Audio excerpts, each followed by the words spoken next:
ಈ ಬಾರಿ ಕರ್ನಾಟಕದಲ್ಲಿ ಮೊದಲು ಭರ್ತಿಯಾದಂಥ ಜಲಾಶಯ ಯಾವುದು ಅಂತ ಕೇಳಿದ್ರೆ ಅದು ತುಂಗಾ ಜಲಾಶಯ. ಗಾಜನೂರು ಸಮೀಪದ ತುಂಗಾ ಜಲಾಶಯದಿಂದ ಈಗ ನೀರು ಬಿಡುಗಡೆ ಮಾಡಲಾಗ್ತಾ ಇದೆ. 22 ಗೇಟ್ಗಳ ಮೂಲಕ 22,000 ಕ್ಯೂಸೆಕ್ ನೀರು ಬಿಡುಗಡೆಯಾಗಿದೆ.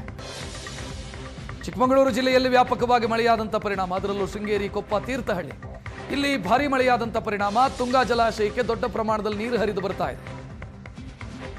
ಜಲಾಶಯ ಭರ್ತಿಯಾಗಿದೆ. 22,000 ಕ್ಯೂಸೆಕ್ ನೀರನ್ನ ನದಿಗೆ ಹರಿಯ ಬಿಡಲಾಗ್ತಾ ಇದೆ. ನೋಡ್ತಾ ಇದ್ರಿ, ಈ ಬಾರಿ ಮೊದಲು ಭರ್ತಿಯಾದಂಥ ಜಲಾಶಯ ಇದು ತುಂಗಾ ಜಲಾಶಯ. ಅದರಿಂದ ನೀರು ಹೊರಬಿಟ್ಟಿರುವಂಥ ದೃಶ್ಯವನ್ನು ಗಮನಿಸ್ತಾ ಇದ್ದೀವಿ.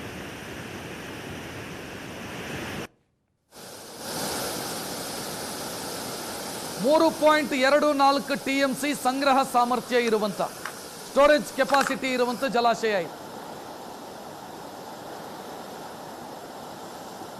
ನದಿಗೆ ನೀರು ಹರಿಸಿರೋದ್ರಿಂದ ಅಧಿಕಾರಿಗಳು ಎಚ್ಚರಿಕೆಯನ್ನು ಕೂಡ ಕೊಟ್ಟಿದ್ದಾರೆ. ನದಿ ಪಾತ್ರದಲ್ಲಿರುವಂತಹ ಜನ ಸುರಕ್ಷಿತ ಸ್ಥಳಕ್ಕೆ ತೆರಳಿ ನದಿಗೆ ಇಳಿಬೇಡಿ ಅನ್ನೋ ಸೂಚನೆಯನ್ನ ಕೂಡ, ಎಚ್ಚರಿಕೆಯನ್ನ ಕೂಡ ಕೊಟ್ಟಿದ್ದಾರೆ.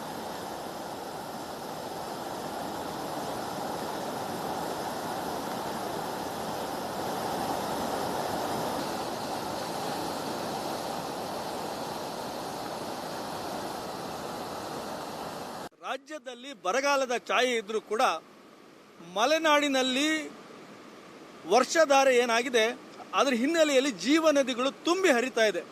ನಾನೀಗ ಶಿವಮೊಗ್ಗ ಸಮೀಪದ ಗಾಜನೂರು ಬಳಿ ಇರತಕ್ಕಂಥ ತುಂಗಾ ಜಲಾಶಯದ ಬಳಿ ನಿಂತಿದ್ದೇನೆ. ತುಂಗಾ ಜಲಾಶಯದ 22 ಕ್ರಸ್ಟ್ ಗೇಟ್ಗಳನ್ನು ತೆರೆದು ನದಿಗೆ ನೇರವಾಗಿ ನೀರನ್ನು ಬಿಡ್ತಾ ಇದ್ದಾರೆ. ಸುಮಾರು 22,000ಕ್ಕೂ ಹೆಚ್ಚು ಕ್ಯೂಸೆಕ್ಸ್ ನೀರು ಒಳಗಡೆ ಹರಿದು ಬರ್ತಾ ಇದೆ. ಈ ಹಿನ್ನೆಲೆಯಲ್ಲಿ ನೇರವಾಗಿ ನದಿಗೆ ನೀರನ್ನು ಬಿಡುವ ಕೆಲಸ ಆಗ್ತಾ ಇದೆ. ನದಿ ಪಾತ್ರದ ಶೃಂಗೇರಿ, ಕೊಪ್ಪ, ತೀರ್ಥಹಳ್ಳಿ ಭಾಗದಲ್ಲಿ ಹೆಚ್ಚಿನ ಪ್ರಮಾಣದಲ್ಲಿ ಮಳೆ ಆಗಿರೋ ಹಿನ್ನೆಲೆಯಲ್ಲಿ ಈ ತುಂಗಾ ಜಲಾಶಯ ತುಂಬಿದೆ. ಆರಂಭಿಕವಾಗಿ ಜೂನ್ ತಿಂಗಳಲ್ಲೇ ಈ ಜಲಾಶಯದ ತುಂಬಬೇಕಾಗಿತ್ತು. ಆದರೆ ಜುಲೈನಲ್ಲಿ ಆರಂಭವಾಗಿ ಕಳೆದ ಒಂದು ವಾರದಿಂದ ಸ್ವಲ್ಪ ಪ್ರಮಾಣದಲ್ಲಿ ತುಂಬ್ತಾ ಇದ್ದ ಹಿನ್ನೆಲೆಯಲ್ಲಿ ನದಿಗೆ ನೀರನ್ನು ಬಿಡುವ ಸಂದರ್ಭದಲ್ಲಿ ಮೊದಲು ಒಂದು 3-4 ಕ್ರಸ್ಟ್ ಗೇಟ್ಗಳನ್ನು ಬಿಡ್ತಾ ಇದ್ರು. ಈಗ 10ಗಳನ್ನು ಬಿಟ್ಟರು. ಈಗ ಸಂಪೂರ್ಣವಾಗಿ ಎಲ್ಲ ಕ್ರಸ್ಟ್ ಗೇಟ್ಗಳನ್ನು ತೆಗೆದು ನದಿಗೆ ನೇರವಾಗಿ ನೀರು ಬಿಡ್ತಾ ಇದ್ದಾರೆ. ಈ ನೀರು ನೇರವಾಗಿ ಇಲ್ಲಿಂದ ಕೂಡಲಿ ಪ್ರದೇಶಕ್ಕೆ ಹರಿದು ಹೋಗುತ್ತೆ. ಅಲ್ಲಿ ತುಂಗಭದ್ರಾ ಸಂಗಮ ಆಗ್ತದೆ. ಆನಂತರ ತುಂಗಭದ್ರಾ ಜಲಾಶಯಕ್ಕೆ ಹೋಗುತ್ತೆ. ಇದನ್ನು ಅವಲಂಬಿಸಿರ್ತಕ್ಕಂಥ ಹಲವು ನಗರ ಪ್ರದೇಶಗಳು, ಪಟ್ಟಣಗಳು, ಹಳ್ಳಿಗಳಿಗೆ ಕುಡಿಯುವ ನೀರಿನ ವ್ಯವಸ್ಥೆ ಜೊತೆಗೆ ಕೃಷಿಯೂ ಕೂಡ ಆದಾಯವನ್ನು, ಅಂದರೆ ಒಂದು ಕೃಷಿ ಚಟುವಟಿಕೆ ಕೂಡ ಹೆಚ್ಚಿನ ಲಾಭವನ್ನು ತಂದುಕೊಡುತ್ತೆ. ಹಾಗಾಗಿ ಈ ನೀರನ್ನು ನೇರವಾಗಿ ಕರ್ನಾಟಕ, ಆಂಧ್ರ, ತೆಲಂಗಾಣದ ಜನತೆಗೆ ಈ ಜೀವ ನದಿ ತುಂಬಿದರೆ ಒಂದು ರೀತಿಯ ತುಂಬ ಉಪಯೋಗ, ಆರ್ಥಿಕ ವಹಿವಾಟಿಗೂ ಕೂಡ ಕಾರಣ ಆಗುತ್ತೆ ಅಂತ ಹೇಳ್ಬೋದು.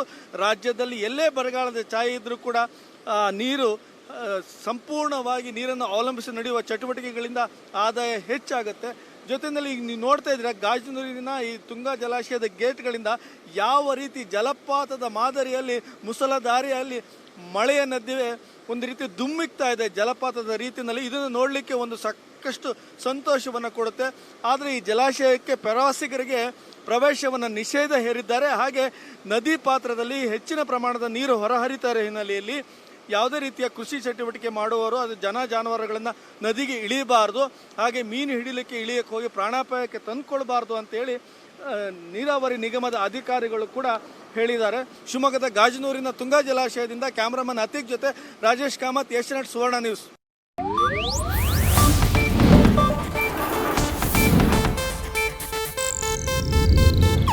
ಇದು ಏಷ್ಯಾನೆಟ್ ನ್ಯೂಸ್ ನೆಟ್ವರ್ಕ್ ಪ್ರಸ್ತುತಿ.